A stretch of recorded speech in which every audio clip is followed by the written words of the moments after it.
is Liz Larson, and I am a golf instructor in Pequot Lakes, Minnesota. I teach beginners, intermediate, and advanced students. Today we're going to focus on beginners. I teach a lot of toddlers through retirement-aged people that have never picked up a club before, and we're going to go through some of the basics to start out with. You have your golf clubs, of course, your golf glove. If you're a right-handed golfer, you want to buy a left-handed glove. If you're a left-handed golfer, you want to buy a right-handed glove. It'll help so you won't get calluses on your hands.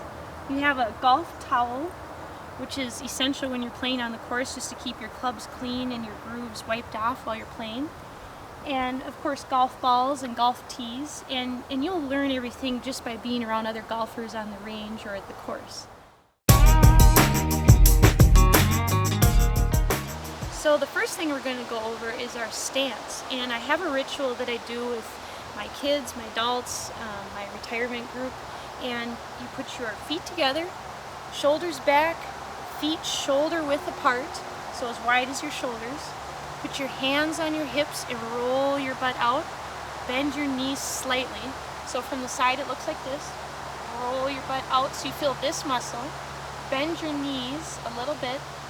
Relax your arms and you grip right in the center. So if you can see from this angle, my arms, my shoulders to my hands, they make a triangle.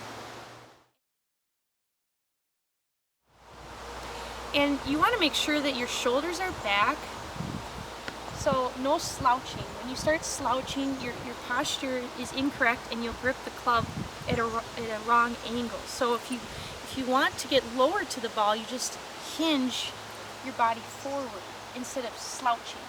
So if I have a shorter club, I can hinge forward to get my club face square with the ground rather than slouching my body down to get there.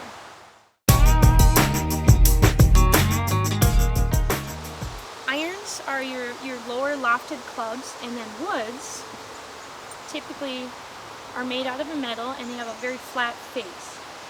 And the iron will have, for example, an S is a sand wedge. You might have an A for approach wedge, P for pitching wedge. When I have my beginners start out on the driving range, I'll have them grab a sand wedge or a pitching wedge and we'll do our half swings. People always ask me, how far should my clubs go? Well, your sand wedge, the one with the S, or your approach wedge, they will go the shortest distance because the length of the shaft and the loft of the club face is greater than, let's say, a 7-iron. Less loft,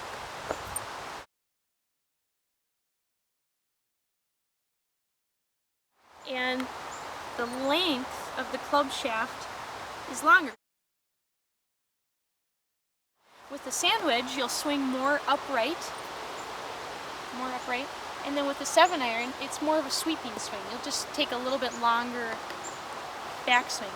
You swing the exact same way. There's nothing that you change from a pitching wedge all the way through your driver. Everything stays the same. The only thing that's different is when it comes through the ball, the club face, as I said before, has a different angle at which it hits the ball. So a pitching wedge to your 9-iron, the greater the number, the more loft it has and the shorter the shaft, so the higher the ball will go and the shorter distance it will travel.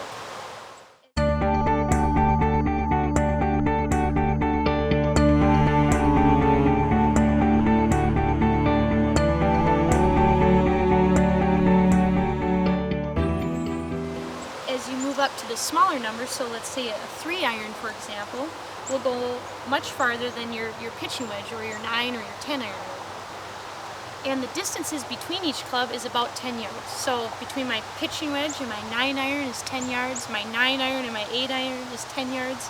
So each one you should be able to plan on around 10-yard increments.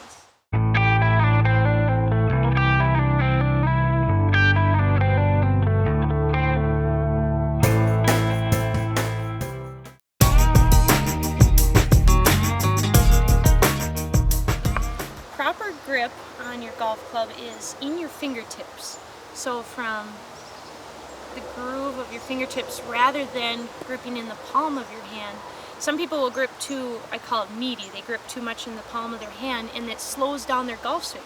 Your thumbs will both face straight down the club, and you cover your bottom thumb with your top. And if you're a left-handed golfer, of course it's the opposite. It's right on top, left on the bottom, and again you cover your thumbs. So they both point straight down the shaft, and a way you can check that is the line on the bottom of your club should be square with your thumbs. You can either baseball grip, you can interlock, or you can overlap.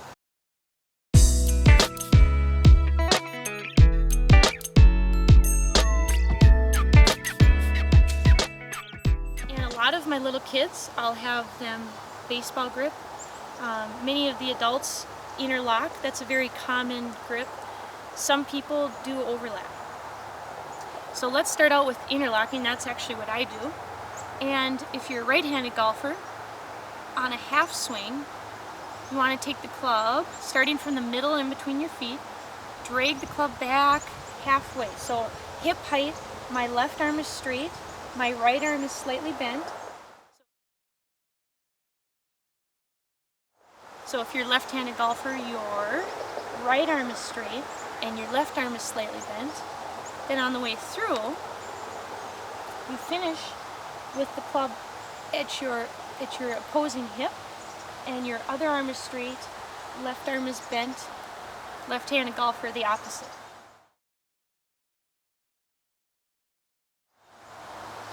So if you'll notice, halfway back my thumbs are up, halfway through my thumbs are up. For our half shots, it's best to start with the tee and your ball. So put the tee in between your first two fingers and the ball in the meat of your hands, and push the ball into the ground until your knuckles hit the ground. So that's about how high you want your iron shots to be. You put the ball in the middle of your feet, and the center of your club face is actually the sweet spot.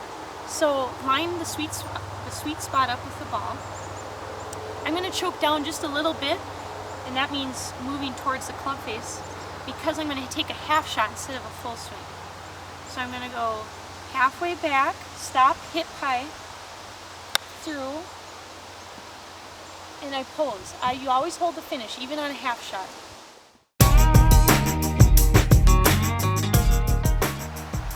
So let's talk about the full swing. We're going to go through our posture again. Feet together, shoulders back, feet shoulder width apart, hands on your hips and roll your butt out. Bend your knees a little bit, and remember, we grip right in the middle. Keep your head high, keep your shoulders back. Good posture. That's 98% of the swing.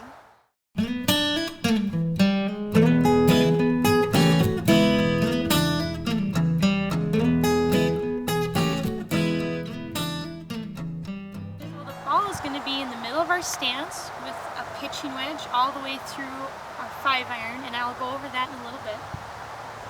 Left hand's on top, right hand is on the bottom. So we drag it halfway back. All you have to do is hinge and turn. And you see how my chin is on my shoulder? And my hips don't sway. They can turn a little bit, but I want them to stay pretty square with my target, so pretty square with the ball itself. So halfway back, hinge my wrists and turn so that my chin is on my shoulder, my head stays still, and if you can see from the back side, my right arm, or my back arm, if you're left-handed it would be your left arm, is tight to my body. That is one of the big differences between softball, baseball, and golf, is that in baseball, your elbow is out. Golf, your elbow is in. So I see a lot of baseball and softball players that do this at the top. So when they're at the top, it's this, like baseball, but that is a major difference. Keep the elbow tight.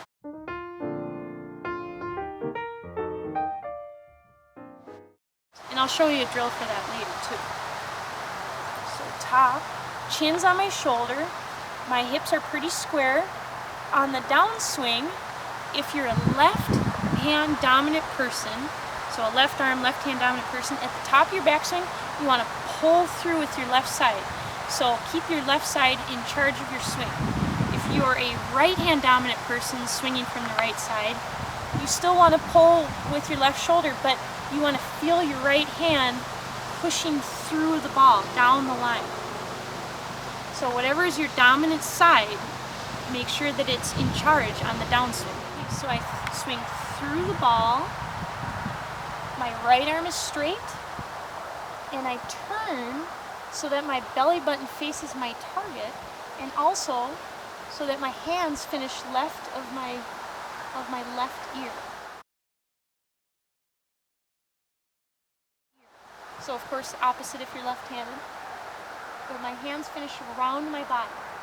And you'll notice on the backswing, if you can see my feet, at the top of my backswing, they used to teach where you would lift your left foot up, but I want you to keep both your feet down, and I actually like it if you can keep your weight in the middle of your feet, so on the insides of your feet at the top of the backswing. So that on the way through, all you have to do is motion yourself forward so that all of your weight is directly over your front foot.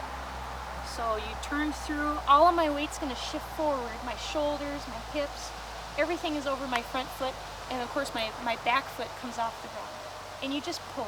That's the fun part. You get to pose and watch where it goes. A couple things to note.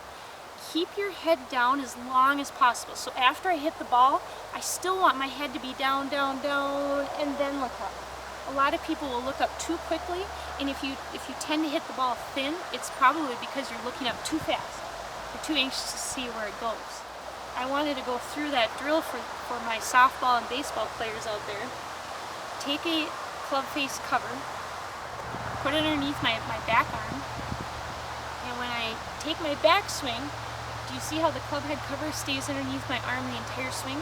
That's what I want. So if it was popping out, that would mean that my arm is flying up. Okay, so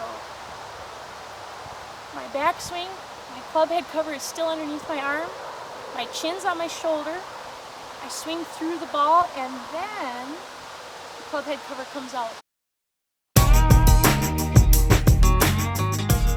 So where do I position my ball when I'm going to hit? If I have a pitching wedge through a 5-iron, I usually tell people to just keep it in the middle of my stance. If I'm on flat ground, keep the ball in the middle of my stance. So I line up, and with every club, I always grip the same way. I do my posture, I grip right in the middle. The ball's in the middle of my stance, which means in between my feet. And of course, I take my swing. If I have a fairway wood is, usually 3, 4, 5, 7 woods. I would do the same thing. Just keep it in the middle of your feet if you're on flat ground. And the only thing you'll do different with a fairway wood and your driver is it's more of a sweeping swing. You want to do the same thing except sweep your club face back even more. Feel like you're going to stretch. So sweep it back, stretch. Get all the way to the top of your backswing. Then on the way through, same thing. Sweep it through, keep it low and stretch, and turn. With your driver, you'll actually use a longer tee than you would with your irons or your fairway wood. And a lot of the club faces now have such a deep face. This is the face of your club. Drivers used to be much smaller, and you can use a smaller tee if you have an older driver where the club face is much more narrow. But for the new ones, you need to use a 2 or 3 inch tee, and when you tee it up, the center of the ball should be at the top of the club face. So if you can see that, the center of the ball is at the top of the club face. I'll put it this way for you, so the center of the ball should be right at the top of the club face. And when I'm lined up, I want the ball to be off the inside of my front foot. So the inside of my front foot, not in the back, not in the middle, inside of my front foot. And when I line up, my left arm is closer to my left leg, and I do that same thing. I drag the club back as far as I can, stretch it back, and then on the way through, same thing. Keep the ball low and stretch. So how do you line up your ball to your target? I call it spot alignment, and a lot of people will teach this too, where when you're walking down the course, you pick out your target. Let's say it's the 50-yard marker again. I actually will take my club in the air and I'll follow it back in the ground, on the grass, all the way to my ball. And I pick out a spot about 6 to 8 inches in front of the ball. I make an invisible line in my mind right here. And then I square my feet up with the ball. So remember how I was saying it's parallel lines? It's like 2 railroad tracks. So I'm lining up, I'm square with the ball, and then I hit. Helpful aid for you would be if you laid another club down at your feet. So I pick out my spot that's in line with my target. I set down another club that's in line for my feet, and it'll just help me square up to my target.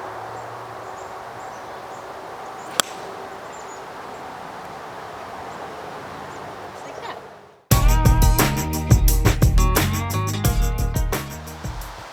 So fades and draws, you'll hear those terms a lot when you're on the golf course. If you're a right-handed golfer, a fade is when the ball goes left to right slightly. If you're a right-handed golfer, a draw is when the ball flight goes right to left slightly. And a hook is when it goes right to left hard. It's a harder turn. And same thing with a slice. A slice is left to right, a more steep turn. Some people call it a banana. It goes too much. Fades and draws are very normal. A lot of professional players will have one or the other, and that's just fine. Sometimes right-hand dominant people will have a fade, and sometimes left-hand dominant people will have a nice draw. If you find yourself slicing or hooking the ball too much, I have a couple good ways to correct that for you. One is, we're going to put a ball behind our ball that we're going to hit, and then we're going to take a tee and we're going to put it about a foot in front of our ball. If you're hooking the ball, you're coming too much inside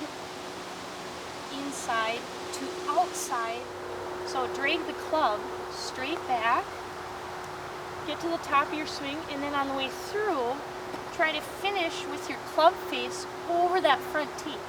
So if you're a person that cuts across the ball this way and you have a big slice, when you come through the ball, you need to really focus on getting your club face straight down your target line. Straight down your target line. A lot of beginners are armsy, and what I mean by that is that when they swing, they use their arms so much instead of their bodies. And the better golfer you become, you learn how to use your body, because your core and your back and your torso really is what generates all of your power. It's not your arms. You can have the strongest arms on the planet, but if you're not using your core and your back to swing, you'll swing half as fast. So what I do for these people that use their arms so much is that I square them up to the ball. I put the ball in the middle of their feet, left hand on top, right hand on the bottom. You want to drag your club face back until it hits the ball. So do you see how my shoulders to my hands make a triangle? So I drag my triangle back, I keep my hands and my arms one piece. Then I turn, and then on the way through, I hit the ball, and then I do the same thing. I push my triangle through the ball and turn.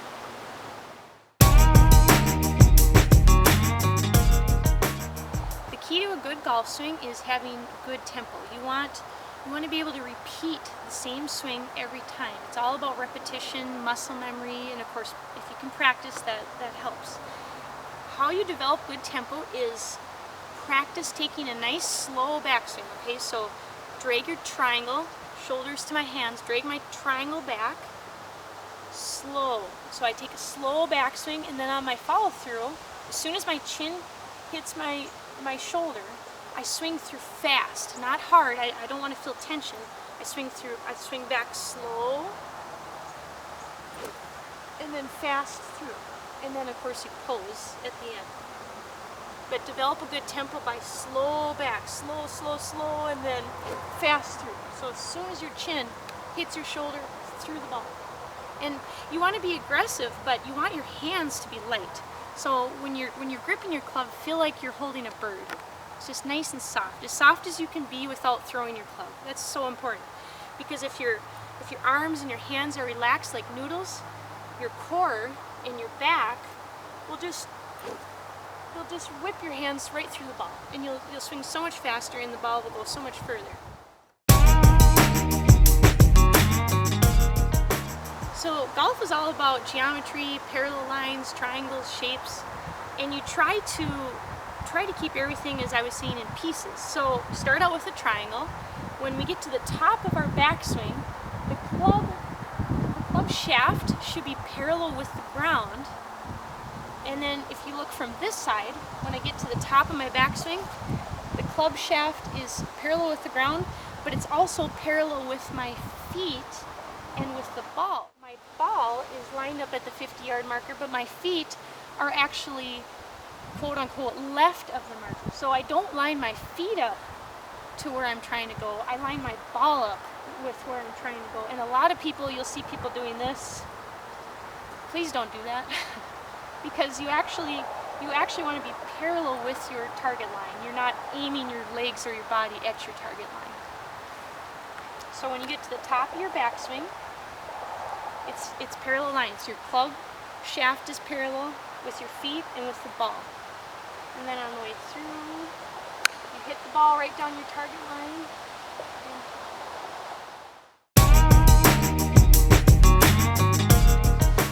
So for putting, we'll use the same stance that we used on the driving range. Feet together, shoulders back, feet shoulder width apart, hands on our hips and roll our butt out. Bend your knees a little, and again, grip in the center. With a putter, they usually have a bigger grip, so you can grip it more in the meat of your hands. And the same thing, left on top if you're right-handed, right on the bottom, and your right hand covers your left. Again, you can use baseball, interlock, which is your pointer and your pinky, or you can use overlap. I personally overlap when I putt, and what you want to do is keep your head right over the putter face. Drag it back and swing through the same distance. So you want it to be equidistant. My hips and my legs are not going to move. The only thing that moves in a putting stroke are my shoulders. So for little kids, I usually tell them swing like a grandfather clock or a pendulum. So back through, or an elephant's trunk, something like that, elephant trunk. But I don't move my wrists, and I'm not moving my hips or my knees around. I'm only swinging with my shoulders. Back, through. And just like on the driving range, you don't want to look up too soon. So when you're swinging, keep your head down till after you've hit the ball, and then look up. A lot of people will even take it as far as listening before you look. So if I take a short putt, for example, I want to keep my head down until I hear the ball hitting the hole. In putting, the most important part is to be able to keep your putter head straight through the stroke. So there's a couple of really good drills that I like to do with my class. And one is, I'll have them take 2 irons and make it just slightly bigger than your putter head.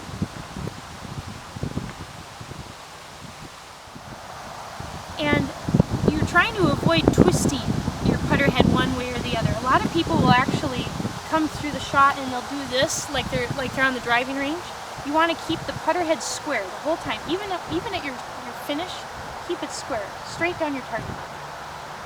Another really good drill, if you don't have clubs with you, is to take 2 tees and put it on either side of your putter head.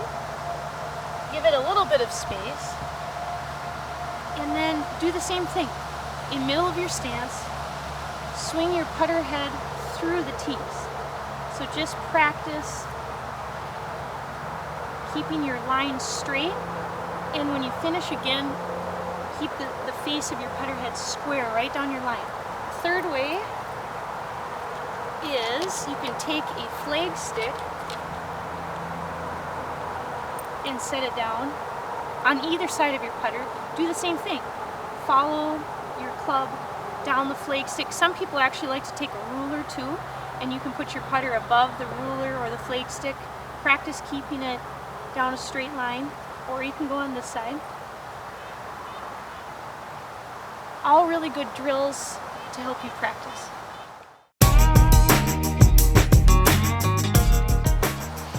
When you are playing on the course, the only time you can pick up your ball and move it is when you're on the putting green. So you should have a ball mark or a quarter, penny, anything. I even use a tee. And let's say I hit my shot and it lands right here on the green. Now I can take my tee or any marker, a pen, like I said, a penny, place it behind the ball. I can pick my ball up, I can grab my towel, I can clean it, do whatever I need to do. And then a lot of balls will have a line of sorts, or you can use the name of the make, or you can make your own line. Just draw a line on the ball and come behind the ball, spot alignment, just like on the driving range. I see the hole, I look at the break, which means is it going to go left to right, right to left? Am I putting uphill? Is it coming downhill? So in this case, it's a little bit left to right.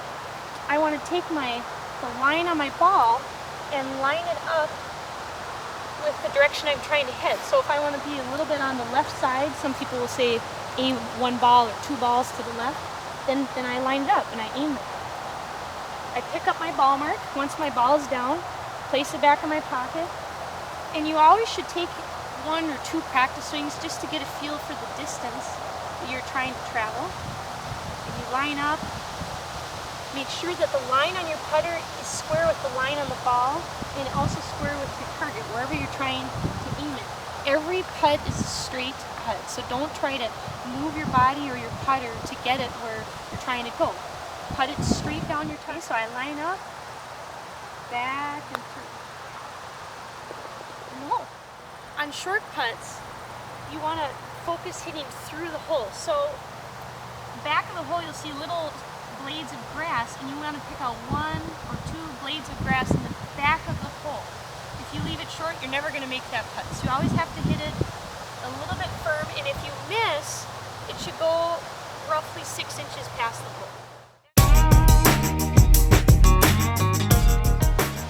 I'm going to show you two of my favorite putting drills. I do this with all of my beginners, and they're so beneficial for helping you judge distance. The first one's called the foot or the interval drill. What you do is you take your foot, put a tee behind your heel, do this 5 times.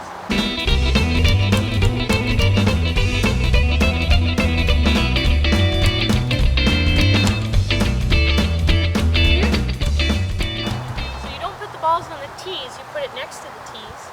And you can even go so far as to lining every single ball up. So you can take the line on your ball and line it up with the hole if you like. And what you're going to try to do is get all 5 in a row without missing any. So let's say I make the first one, I make the second one, I make the third one, and let's say I miss the 4th one. Then I have to start all over again. So I line them up again, I start from the beginning.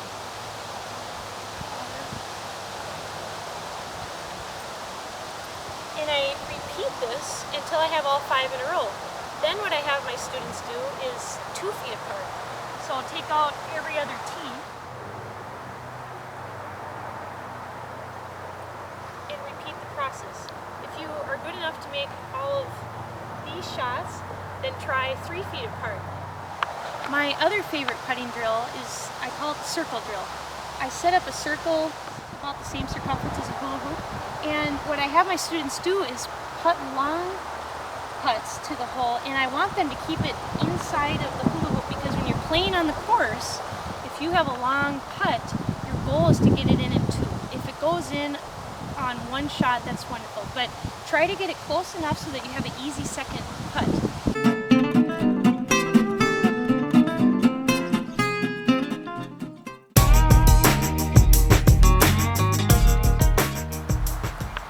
Chipping is a lot like putting. Same stance, feet together, shoulders back, feet shoulder width apart, roll your hips, bend your knees a little bit.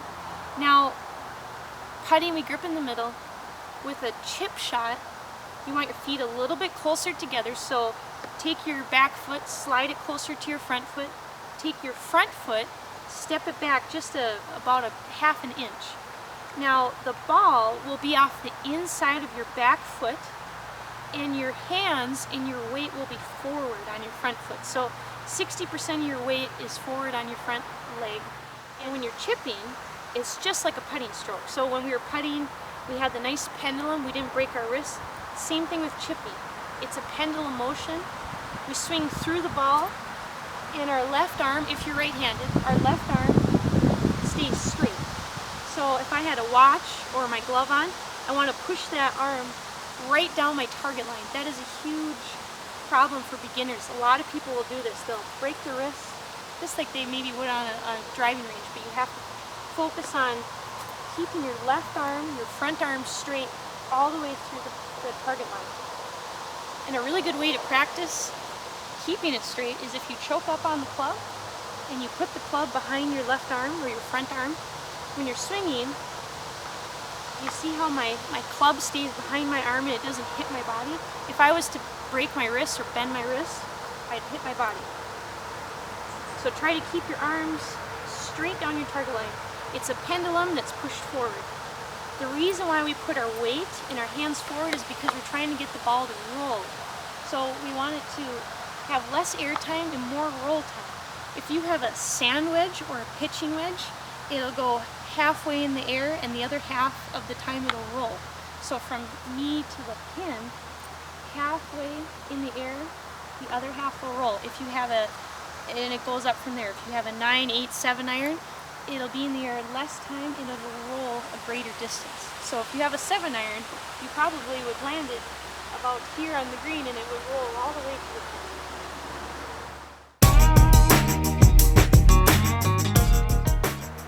And with chipping, it's the same as putting, it's the same as hitting on the range, hitting on the course. Spot alignment. You want to come behind your ball, you want to see where your pin is, look at where the green is laying, what direction it's going to roll, and pick out the spot that you want it to land. So when I'm aiming, I want to say, oh, I want to land right here. Then I follow it all the way back to my ball. I pick out a spot 6 inches in front of my ball. I make that invisible parallel line with my feet, so railroad tracks, and I square up. Okay. Always take a practice swing or two just to get a feel for the distance that you're going to hit the ball. Keep your left arm straight. Swing through. Chipping is a lot like putting, and one of my favorite drills is the same as we do on the long putts. I make a hula hoop or a circle around the hole, and I have my students chip shots, try to get them to land inside of that circle, because again, what we're trying to do on the course is get as few of strokes as possible. So if I chip, I want it to land within 6 to 8 inches around the hole, because it increases my percentage of making a one putt, which is called an up and down. So you just take 5 balls and try to hit it inside of the circle. Take a couple practice swings, pick out my spot. So I want it to land there. Follow it back in the grass, square my feet up. And it's in the hole.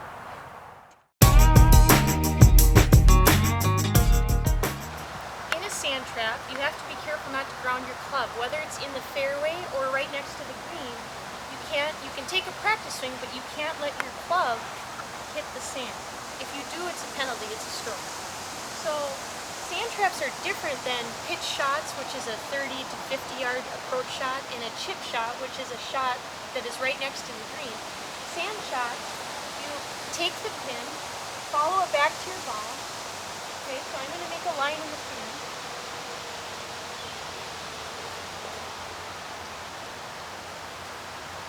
Now instead of squaring up, like you would with a putt or chip or a shot on the driving range, you actually open your body up.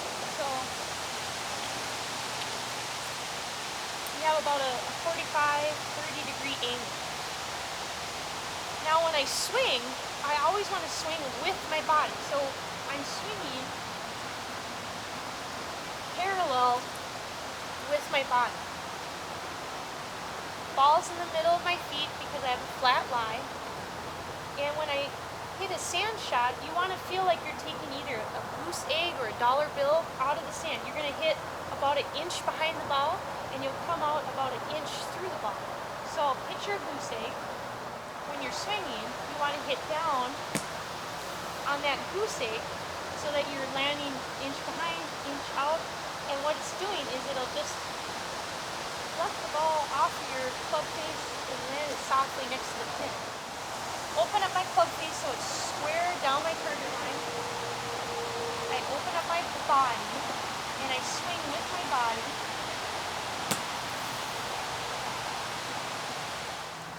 If you want a nice high shot out of the sand, you actually have to take a longer follow through. So finish really high. If you want the ball to go lower and roll more, you can take a lower follow through. It all depends on what type of shot you're trying to hit. This lip is higher, so we want a nice high shot out of the sand body. You have to dig in your feet slightly into the sand and choke up on the club. So that means putting your hands closer to the club face, so choke up. So that when you swing, take out a nice even divot out of the sand. And remember to always rake after yourself when you're going to sand trap. Just be courteous to the next player after you.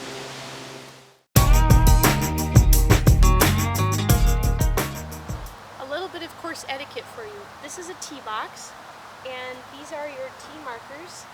You have to stay even with or behind the tee markers when you tee up. You don't have to use a tee. Most people do. It gives you a little bit of clearance underneath your ball. And again, line up with your target, follow it back in the grass, pick out your spot about 6 to 8 inches in front of the ball, square up, stand back and take a practice swing or two. And then when you hit the ball, the biggest thing to consider is only focusing on your target. Where do I want it to land? There's always going to be a hazard. There's going to be water, sand traps, out of bounds. If you're focusing and thinking about the hazard, you'll go on the hazard. So try to pick out your spot on the fairway, on the green if it's a par 3, and hit it to your target. And if you whiff the ball, which means you miss the ball, so if I'm at address and I'm intending to hit the ball and I miss it, that's called a whiff. That is a stroke. You have to add that on your score. If I'm hitting a shot and if it does go into a water hazard or goes out of bounds, which will be marked by stakes or markers, it's a stroke or 2 strokes in some cases. And if you hit a shot and you think it might be lost, if it went in the woods for example, then take your time, hit another shot, and if you can't find your first ball, it counts as a penalty and you have to use your second ball. If you find yourself in a bad position behind trees or some kind of a hazard, don't be scared to just take a stroke, punch yourself back out onto the fairway. It's fine. You'll save yourself time, anguish. Don't try to be a hero and sneak your ball through a little tiny crack and loop it around onto the green. Line up, grab a 7-iron, a 5-iron, spot alignment. Pick your spot that you want it to land on the fairway. Follow it back. Square up with my target. Take a couple practice swings. This is where our half shots come in handy. And then hit it onto the fairway. When you're playing on the course, you hit a shot onto the green. Typically you'll make a ball mark, it's called. So it's an indentation in the green. And this is a great example of a ball mark. I usually use a tee. People will buy divot repair tools. Those work really well. To repair it, you make a circle all the way around. So you don't lift up, you push it forward. If you lift up, it'll kill the grass. So push your tee in and push it forward. And then when you're done, keep it as flat as you can. Either step on it with your foot, or a lot of people will use their putter just to pat it down. And finally, when you're hitting, always make sure that the people in your party are either even with you or behind you. Whoever is furthest away from the green goes first. And that goes from if you're on the fairway, or if you're next to the putting green. Whoever has the furthest putt or is the furthest away from the pin always goes first.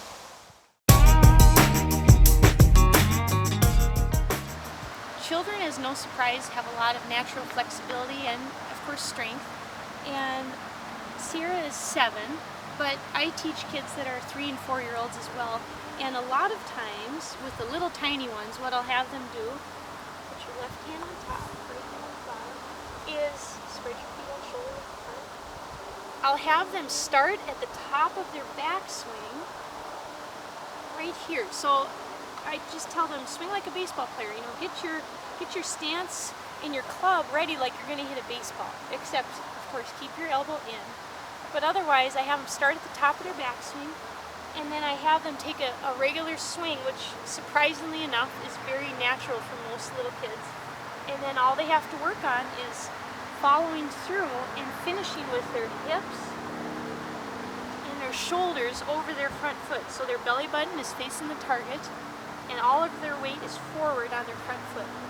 So again, have little tiny kids start with their club at the top, and then swing through the ball, finishing with their shoulders, hips, everything over their front foot.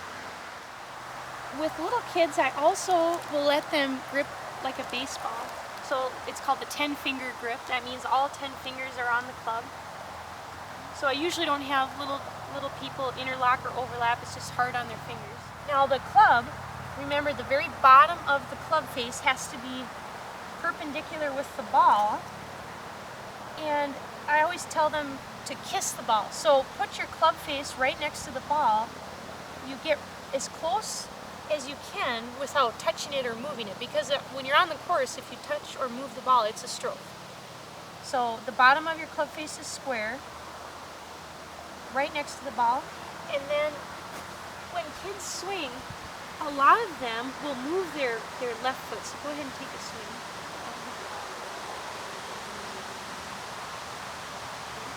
And then now swing through. And finish with your weight forward. This foot will flip out a lot of times, so go ahead and just flip it out like a baseball player. I'll see a lot of little people do this. So what I do is it's called a T-foot.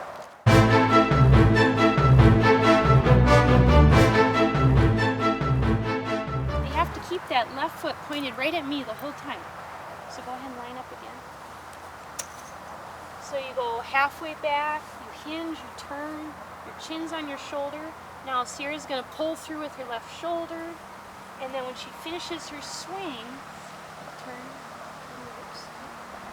She's going to keep that foot inside of her little T-foot the whole time. If you have a little person and they're flipping their feet or they're jumping around, make them a little T-foot and it'll really help. So I have Cal here, and how old are you, Cal? 10. And Cal's been playing golf for a while, but he's very busy with other sports as well, so that seems to be pretty consistent with most of the kids I teach. And let's go through your posture, Cal. Feet together, shoulders back, feet shoulder width apart, hands on your hips, roll your butt out, and bend your knees a little bit, okay? And stand tall. There's a difference between little boys and girls in that generally when I teach little boys, the first thing they want to do is just hit it as hard as they can. And little girls will typically do the opposite. They're more worried about the technique and what should I do, and they're very slow and timid and careful. And if you have a little girl, I would work on the technique first, of course, because that makes them feel comfortable. With little boys, you want to do the opposite. You want to just have them slow down a little, slow their backswing down, take their time, and that'll really help their whole swing. Halfway back, and then hinge and turn. So his elbow is going to be straight down into the ground. His chin is on his shoulder. Turn. Get all of your weight forward on your front foot. When you have a kid, always tell them, point your belly button at your target. That's a good reference for them to make sure that they're turning all the way through their swing.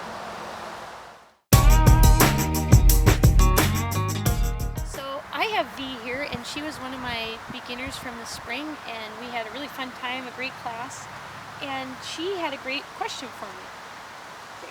I tend to swing really, really hard, but I don't have good control of my ball. So I know I should really probably slow down, but I don't know how to do that. Yeah, and this is a very common question for beginners. So what I'll have them do is we'll actually, V and I will flip our club heads around. So the bottom of the club will be facing the ground, and I'm going to have V swing like normal. Grip it like a regular club. Oh, okay. Yep.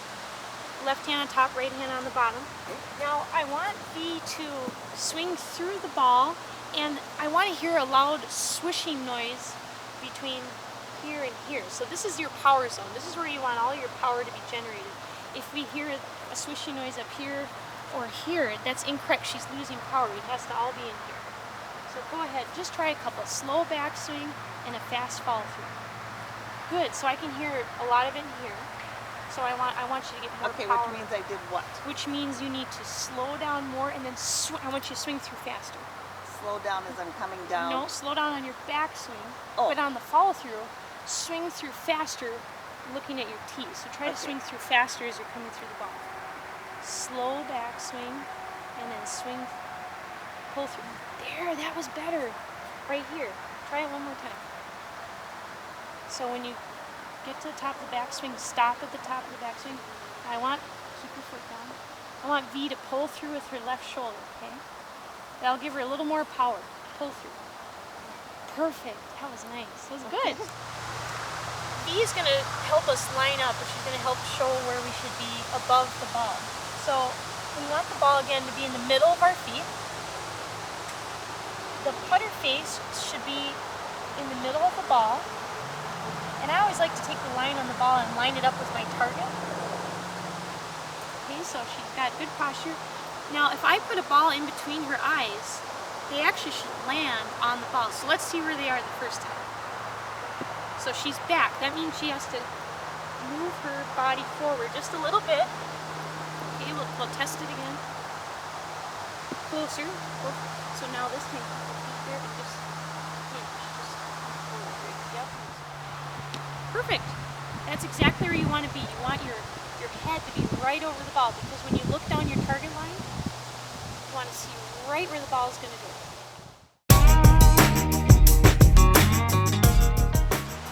We're going through a lot of things today, but if you're playing on the course or if you're out on the practice range, try to only think about 2 or 3 things at one time. If you think about too many things, you'll get overwhelmed and you'll get frustrated with yourself. So, even make a list and pick 2 things at a time to work on. When you're on the course, play what you have. So if you're hitting a fade or a draw that day, that's just fine. 2 under par would be an eagle. A double eagle is 3 under par. Some people call it albatross. And 1 over par, which would be, in this case, a 4 on a par 3, is a bogey. 2 over par, which would be a 5 on a par 3, would be a double bogey. And then, hopefully not, but 3 over par would be a triple bogey, and up from there. In this video, we've briefly discussed course etiquette and rules, but if you have more questions, they make rules books that you can pick up at your local golf course or even purchase online. Thank you so much for watching, and good luck on the course.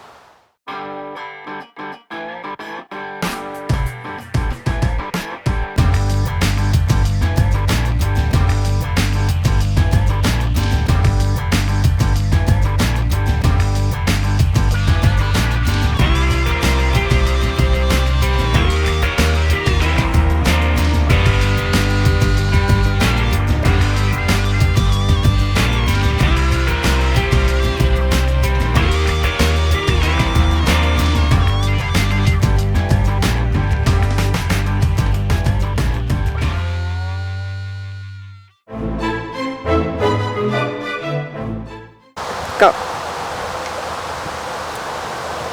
In putting, the most important part about, I'm just going to start over. Stop, pause. I didn't grip. Okay, so actually we're going to have to stop it because top of the backswing. So if you can picture a waiter or waitress holding a tray, that's where you want to target. And my left, in my hands, a club head cover. Start that way. Same Drake the club, I gotta freaking look. The beginning. Thumb up. Turn your hand so that your thumb is up halfway through the swing. It's probably good for things when you're playing on the course. Yeah. Actually, I'm gonna grab. There's a trick on teeing it up. Okay, so you can pause it. Good. That was good.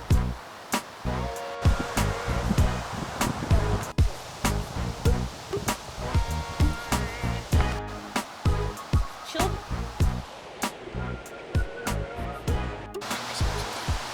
Okay, just look, stand tall, and look, just like we were working on. And then back and through. Should I put that till I make it? Do you think? I think I should. A soft shot. You need to look.